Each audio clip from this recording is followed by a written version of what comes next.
मी नेहमी दर्शन आणि आशीर्वाद घेण्यासाठी येत असते. माझी आई मला आठवते तेव्हापासून दरवर्षी तुळजापूरला येते आणि इथे येऊन नतमस्तक घेऊन आशीर्वाद घेऊन आम्ही दरवर्षी येतो. काही मागण्यासाठी येत नाही. देव हा करता करवता आहे, आपण काय त्याला सांगणार. त्याला आशीर्वाद घ्यायचा. मी एवढीच नेहमीच प्रार्थना करत असते की या राज्यात आणि देशात चांगला पाऊस पडू दे आणि अडचणीत आलेल्या बळीराजाला न्याय मिळते.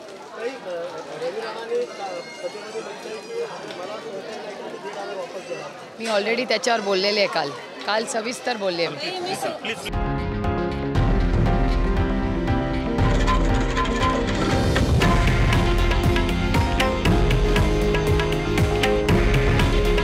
हे आहे देशातील नंबर 1 न्यूज नेटवर्क आणि आपण पाहत आहात TV9 मराठी.